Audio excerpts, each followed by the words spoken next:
Eh bien, bonjour, chers amis et familles, et bienvenue à cette émission spéciale.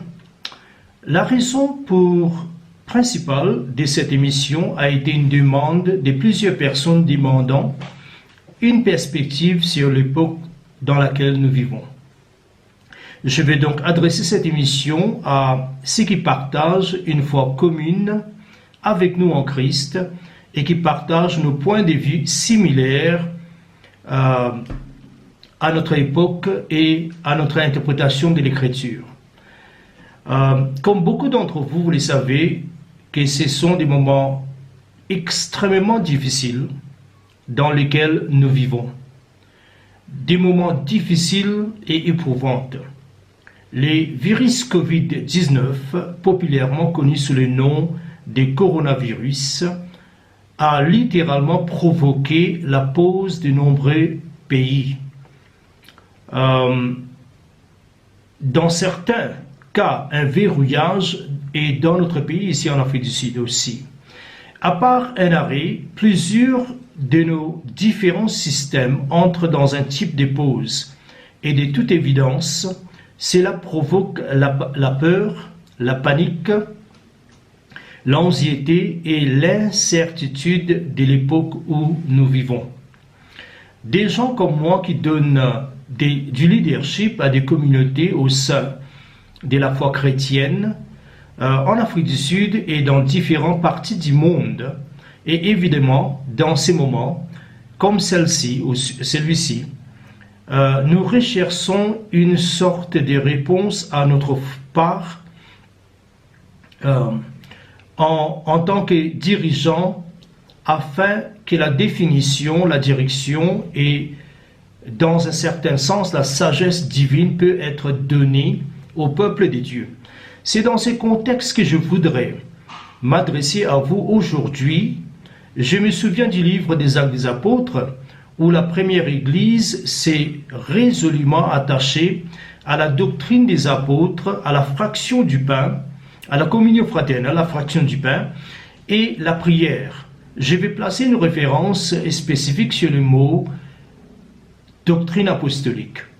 À l'époque d'une Église naissante en développement et qui a été confrontée à la persécution des milliers différents, il dépendait de leurs apôtres pour leur donner des instructions. Le mot doctrine peut être paraphrasé et littéralement appelé instruction. Ils voulaient que leurs apôtres leur enseignent comment interpréter les Écritures, surtout dans les contextes, comment adapter aux temps changeants, comment faire face à la persécution, comment embrasser les gens des autres cultures. Les apôtres devraient donner des directives à cet égard. De toute évidence, au moment où nous sommes arrivés maintenant, au chapitre 15 des Actes des Apôtres, les apôtres et les pères des églises, les anciens des communautés et des différents territoires où s'est formée la foi chrétienne devraient rassembler pour faire face à l'intégration des païens dans une culture prédominance juive. Pendant cette époque, ou cette période, l'Église a dû trouver un moyen de donner des directives sur la façon de faire face à l'afflux des personnes de différentes cultures, ou des cultures différentes, des races différentes et des différentes horizons.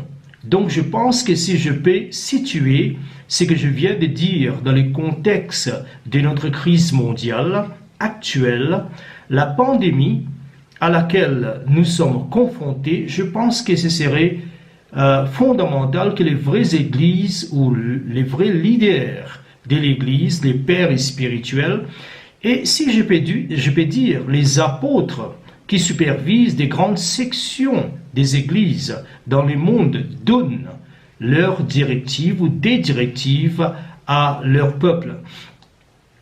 Alors, ce que je vais partager avec vous, c'est mon point de vue, ma compréhension de l'époque dans laquelle nous vivons. La Bible est en effet tout à fait claire que dans les derniers jours, il y aura des grosses ténèbres sur la terre.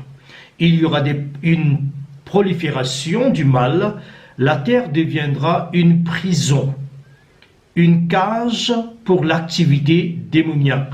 Sans aucun doute, nous avons vu des défis de la crise politique à la crise financière, etc. Mais je ne pense pas que nous n'ayons jamais vu quelque chose à la mesure que nous rencontrons maintenant littéralement. Le coronavirus qui a commencé en Chine est devenu un phénomène mondial. C'est un défi qui a créé beaucoup de peurs, de paniques et d'anxiété dans des grandes communautés du monde entier. C'est dans ce contexte que nous, en tant que l'Église de Jésus-Christ, devrons nous définir et comment nous comporter en tant qu'Église dans les communautés, pays et territoires où nous nous trouvons. Je pense qu'au départ, les paroles de l'apôtre Paul sont très importantes pour nous. Paul dit dans 2 Timothée 1, chapitre 1, le verset 7, « Car ce n'est pas un esprit de timidité que Dieu nous a donné, mais un esprit de sagesse ou de force, d'amour et de sagesse. » Nous, l'Église de Jésus-Christ, nous sommes connus comme une communauté de foi ou de la foi. Nous sommes une communauté religieuse, nous vivons par la foi encadre nos vies. La Bible dit dans Hébreux chapitre 11, le verset 1, que la foi est la substance, le mot c'est hypostasis, des choses qu'on espère, la preuve des choses qu'on ne voit pas. En termes simples, la foi est la base sur laquelle la foi c'est la base sur laquelle nous considérons les réalités, les choses, sur laquelle nous formulons notre opinion ou compréhension, la foi étant la base qui nous permet de voir les choses dans une perspective éternelle du royaume, et il n'y a rien simplement formé par toutes sortes des informations, par toutes les informations nécessaires que nous recueillons dans notre vie présente. Il est donc d'une importance capitale que nous permettions à notre perspective de ce qui se passe actuellement pour être définie par notre compréhension de la façon dont nous considérons cette question, dans une perspective divine. Donc notre perspective doit être définie par une perspective divine. La principale source de nos informations vient de la parole de Dieu, c'est la norme absolue. Nous n'avons pas à glaner nos informations d'abord à partir des prophéties bibliques supplémentaires, c'est-à-dire des prophéties qui viennent de ça et là, des rêves, des perceptions et d'incitations. Certainement, c'est une réalité que vous pouvez voir ça partout, même dans les plateformes que j'utilise maintenant. Nous voyons ça partout, les gens disent n'importe quoi, les gens sont en train de lier des esprits. Nous ne voulons pas entrer dedans. Nous n'avons pas recueilli nos informations de la voix des hommes, aussi intelligents soient-ils. Mais notre principale source d'information est la Bible, la parole de Dieu. C'est une lampe à nos pieds, une lumière à nos sentiers, et ce ne sont pas ordonnés, je dirais que nos pas sont ordonnés par la parole du Seigneur. Les Écritures ou la Bible sont extrêmement claires à ce sujet. La Bible nous dit, par exemple, dans Habakkuk chapitre 2, le verset 4, et cela certainement est enregistré et répété dans Romains 1, le verset 17, que les justes vivra par la foi. Il ne dit pas que les croyants ou disciples ou chrétiens vivront par la foi. Parce que tous ce que je viens de mentionner, ce sont les titres. Et sous les titres, la vie actuelle des gens peut être entièrement ou complètement différente. Mais il nous dit que les justes vivra par la foi. Et les mots juste ici peut être défini comme étant ce qui vit selon les desseins éternels pour leur vie en particulier, mais aussi pour l'homme en général. Alors,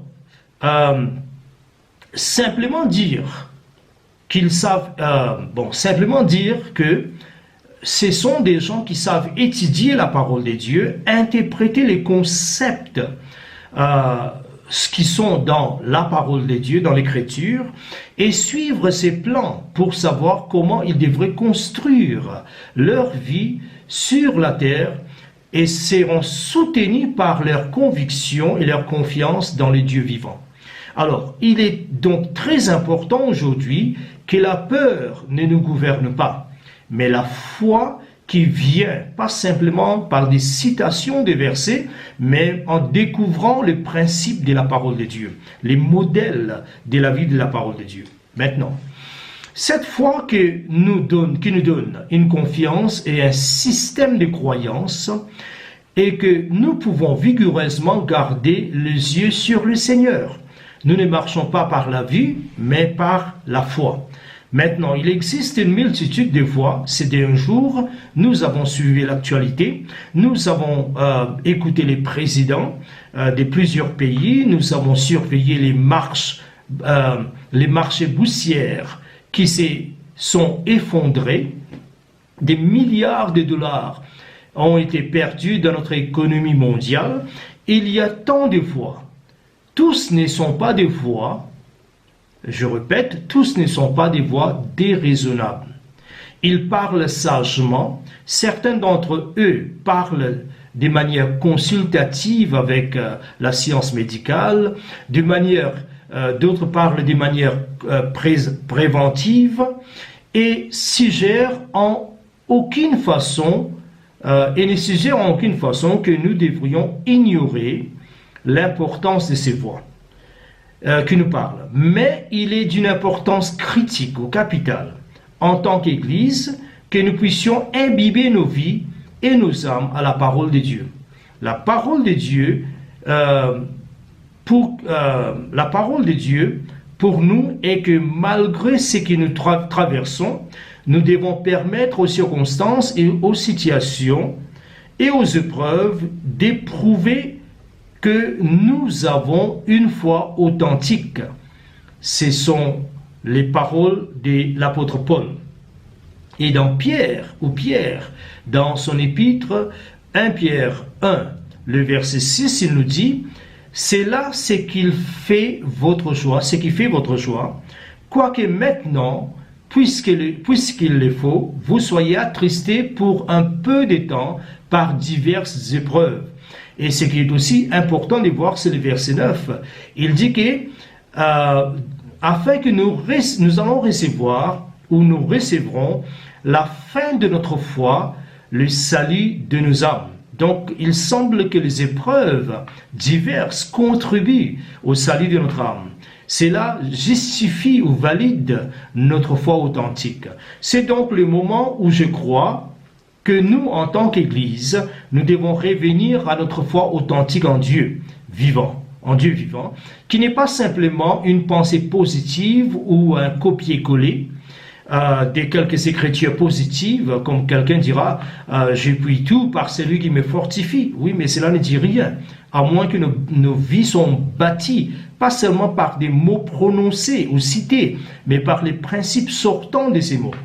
Alors que ce sont des belles écritures, ce que je suggère, c'est que nous voulons construire une foi. Nous devons retourner à la Bible, découvrir les modèles, les plans par lesquels nous devrions vivre. Notre vie sur la terre et les paroles de notre Seigneur Jésus dans Jean 7. Nous devrions prendre ces paroles et construire sur le rocher qui est le Christ. Ainsi, lorsque les tempêtes, les épreuves arriveront, nous pourrions tenir debout. C'est un temps où nous serons tous mis à l'épreuve. Ça, c'est sûr et certain. Comme au jour de Noé, ainsi en sera-t-il le jour de la venue des fils de l'homme. Il est écrit. Nous serons tous testés, mais seulement ceux, par exemple Noé et sa famille, des exemples typiques qui ont vécu selon les normes justes. est construit selon la conception divine de cette arche, non seulement à cause de cela, mais ils ont été sauvés du déluge et des défis. La Bible nous dit que si nous construisons pas nos vies sur Christ, certainement la tempête viendra, les épreuves viendront et notre maison va s'écrouler parce que nous n'avons pas construit notre maison sur le rocher qui est Christ. La Bible nous dit aussi très clairement qu'un homme, sa vie est comme l'herbe et toute sa gloire est comme la fleur de l'herbe. L'herbe se dessèche et la fleur tombe, mais la parole du Seigneur dure éternellement. Alors bâtir la vie sur la parole de l'Éternel est important. C'est la parole qui nous a été prêchée par l'Évangile. Voilà ce qui est important. Et aussi certainement, il y a quelque chose que beaucoup de gens citent, et je voudrais citer, mais souligner un point dedans. C'est le psaume 99. Par exemple, dans le verset 4, il nous dit « Il te couvrira ». Bon, le verset 1, il nous dit que l'Éternel est... nous allons trouver un lieu, un refuge, une forteresse sous les ailes de l'Éternel. Il nous dit que le Seigneur est mon refuge, ma forteresse, mon Dieu, en lui je prends plaisir ou confiance, je mets mon confiance. Ces versets nous parlent vraiment d'un endroit de refuge. Et le verset 4, il nous dira qu'il te couvrira de ses plumes et tu trouveras un refuge sous ses ailes. Sa fidélité est un bouclier, est une cuirasse, et la parole de l'Éternel certainement est la vérité. Mais la chose que je voudrais pointer dedans, c'est que nous allons trouver un refuge dans son ombre. Rappelez-vous l'ombre dans ces versets que je voudrais souligner et aussi vous exhorter un peu à partir de là. L'ombre est créée quand la lumière intercepte contre un objet de substance. Et dans ces cas, c'est Dieu lui-même. Parce que c'est son ombre. Mais rappelez-vous que l'ombre et la personne, c'est deux choses. Donc, trouver des refuges, pas en Dieu, mais dans son ombrage, dans son ombre. Alors cela simplement signifie que nous devons découvrir quelle est cette ombre qui est créée par l'interception de la lumière des révélations et de la parole de Dieu, frappant dans le Seigneur et créant cette ombre. Alors si nous regardons de la parole de Dieu, Dieu n'a pas simplement promis de nous protéger, mais il nous a promis de nous protéger dans une certaine principe, une certaine façon. C'est une saison où nous, en tant que communauté, nous devons revenir à la parole de Dieu. Et pour moi, revenir à la parole de Dieu, c'est revenir au système de la parole. Okay? Pour revenir, nous devons trouver les prédicateurs justes, les ombres. Quand la lumière et la révélation a intercepté sur la substance divine, ce qui a été créé, ce sont les hommes qui portent la grâce. Alors dans ces cas-là, nous devons aujourd'hui chercher les prédicateurs justes qui nous enseignent la foi et non la peur. Des enseignants et des leaders qui nous apprendront la parole du Seigneur. La Bible dit, car il ordonnera à ses anges de nous garder. Et ces mots ange, traduits des langages l'original messager, peut s'appliquer à des hommes comme à des anges surnaturels ou des esprits surnaturels. Mais rappelez-vous que quand Dieu parle, l'Esprit parle aux anges de l'Église. Ces mots ange là-bas n'a jamais été appliqué à des anges surnaturels, mais à des hommes appelés qui portent la grâce pour le peuple. Donc dans ces cas, nous pouvons dire que Dieu va ordonner à ces gens, des hommes qui portent la grâce, qui ont créé des familles et des communautés pour nous protéger. Et je prendrai une minute encore, mais il y a quelque chose que je voudrais souligner dedans, c'est que nous avons des structures gouvernementales, nous avons comme l'Église, des structures gouvernementales dans cette nation sainte qui sont les survies par les justes et humbles serviteurs pieux, des dirigeants de l'Église qui deviennent des pères spirituels et des apôtres de nos vies. Ces personnes nous instruiront, nous enseigneront, nous guideront nos âmes pendant cette période difficile.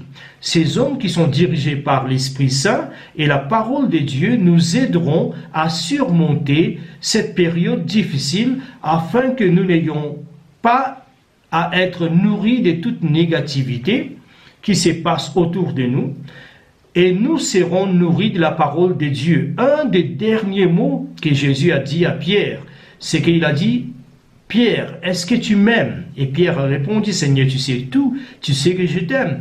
Et Jésus a dit: prends soin ou nourris mes agneaux et mes brebis. Alors moi je dirais que c'est le temps que chacun de nous se positionne sur la grâce, trouve son Pierre. Et je vais aussi noter, souligner quelque chose. Quand le fléau a frappé l'Égypte et allait tuer tous les premiers-nés, Dieu avait instruit par Moïse que chaque père de maison, qui représente chaque homme de Dieu, père de maison, puisse prendre le sang et placer sur le linteau. Et tous les gens qui se trouveront sous la structure de cette maison seront épargnés. De la même façon aujourd'hui, Dieu a mis la protection dans des maisons spirituelles. C'est pourquoi cette chrétien individuel, nous avons une vie spirituelle individuelle, mais nous vivons dans un contexte. Le contexte, c'est la grâce que Dieu a pourvu, l'arrangement dans lequel nous sommes protégés. Alors, ayant dit cela, je vous demande de vous placer dans ces protections. Trouvez les messagers qui vous apportent la parole de Dieu, comme la guérison sous leurs ailes. Trouvez votre ombre sous laquelle vous serez protégé pour votre protection. C'est le moment de chercher des maisons pieuses, des églises pieuses. C'est le moment où de chercher des vrais hommes de Dieu, pas des charlatans, mais des vrais hommes de Dieu. C'est le moment où vous trouverez refuge dans la maison du Seigneur. Et que le Seigneur vous bénisse, vous garde pendant ces moments difficiles. Je sais que les meilleurs jours de l'Église est encore au devant de nous.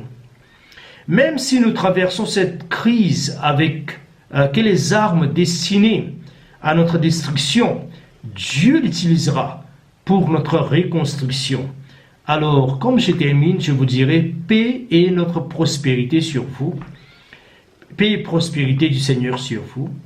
Et que Dieu vous bénisse, soyez forts, prenez toutes les précautions nécessaires, mais la plus grande précaution, c'est que positionnez-vous sous la couverture de la maison, afin que l'ange de l'Éternel ne vous touche pas. Et je ne dis pas que c'est Christ et l'ange de l'Éternel, mais c'est un Christ. Alors que Dieu vous bénisse et à bientôt.